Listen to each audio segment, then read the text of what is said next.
बिस्मिल्लाहिर्रहमानिर्रहीम। अस्सलामुअलैकुम नाजरीन, आप देख रहे हैं यूट्यूब चैनल रहीमिया सेहन और मैं आपका मेजबान गुलाम रहीम शाह।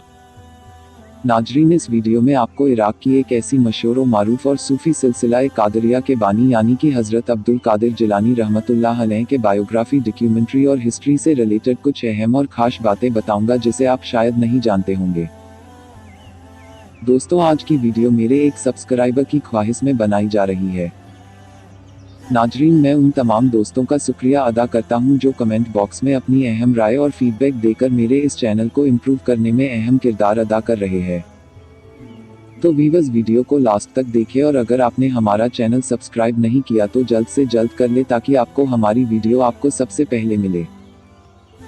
हज़रत अब्दुल कादिर जिलानी रहमतुल्लाह अलैह की विलादत के बारे में बहुत से रिवायात मिलती है।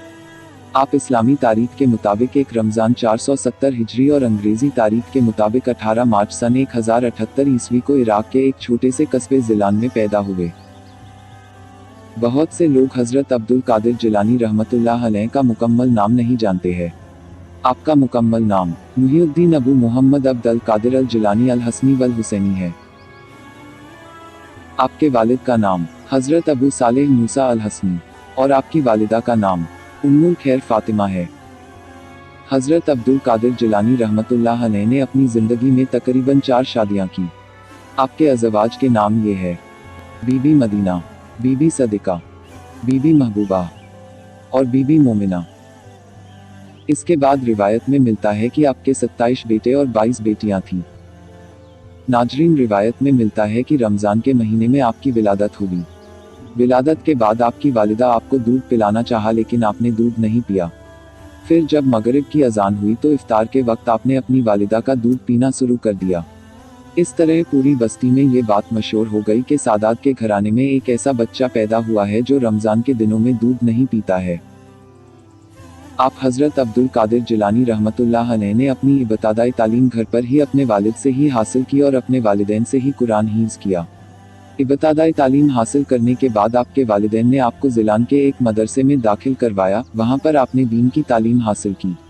कहा जाता है कि जब आप दीन का इल्म हासिल करने मदरसा जाते तो फरिश्ते आपके साथ साथ चलते थे और कहते थे कि इस वलीउल्लाह को बैठने की जगह दो।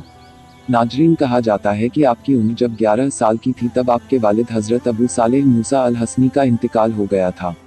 इस हादसे से आपकी वालिदा बीबी उम्मुल खैर फातिमा को बहुत बड़ा सदमा पहुंचा, लेकिन आपकी वालिदा सब्र से काम लिया और अल्लाह पर भरोसा रखकर और आप हज़रत अब्दुल कादिर जिलानी रहमतुल्लाह अलैह की मुस्तकबिल संवारने में अपनी पूरी ज़िंदगी लगा दी। आपकी वालिदा ने 17 साल तक आपको जिलान में ही दीन की तालीम दिलवाई, लेकिन उस वक्त जिलान में आला तालीम हासिल करने की इंतजामात नहीं थी। इस पर आपने अपनी वालिदा से कहा कि मैं बगदाद जाना चाहता हूँ और वहीं से आला तालीम हासिल करना चाहता हूँ।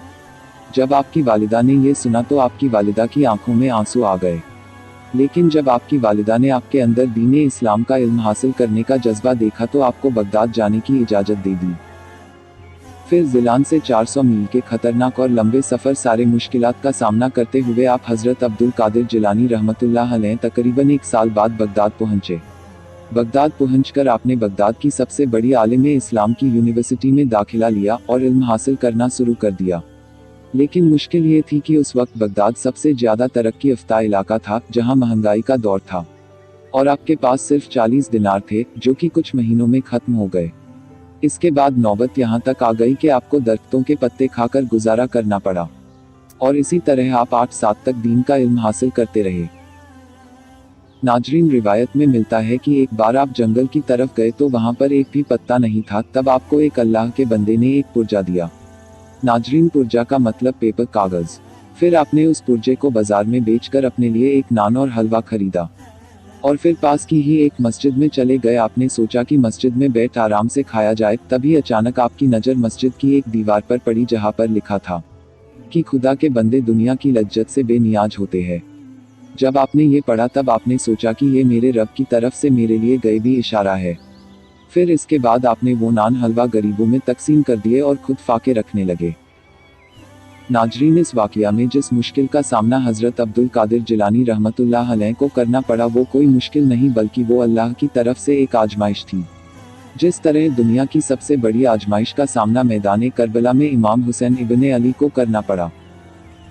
नाजरीन, रिवायात में मिलता है कि आपने फिर इरादा किया कि आप बगदाद से निकलकर कहीं और चले जाए, लेकिन जब आप बगदाद से रेगिस्तान पहुंचे तब आपके पैर को ज़मीन ने पकड़ लिया और गैब से आवाज़ आई, या अब्दुल कादिर यहाँ से मत जाओ।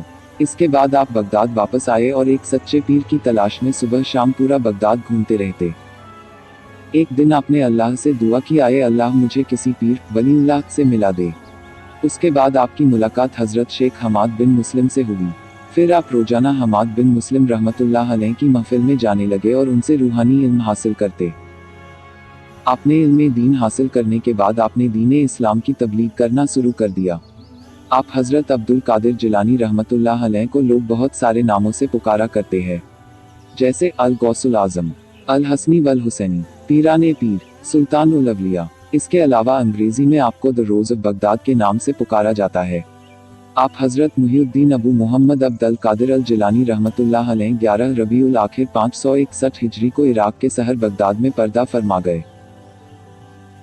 इंशाअल्लाह बहुत जल्द मैं हज़रत अब्दुल कादिर जिलानी रहमतुल्लाह अलैह की ज़िंदगी पर एक तफसीली डॉक्यूमेंट्री व हिस्ट्री आपकी खिदमत में हाजिर करने की पूरी कोशिश करूँगा। दोस्तों, आज की वीडियो रहीमिया सेहन की तरफ से हज़रत अब्दुल कादिर जिलानी रहमतुल्लाह अलैह की मुख्तसर से हिस्ट्री पर बनाई गई है। अगर आपको मेरी वीडियो पसंद आई हो तो अपनी मोहब्बत का इजहार लाइक और शेयर करके करें। इंशाअल्लाह अगली वीडियो पर मिलते हैं। अपना बहुत सा ख्याल रखिएगा और दुआओं में मुझे याद रखिएगा। ईद गौशिया मुबारक हो आप सभी को। अल्लाह हाफिज।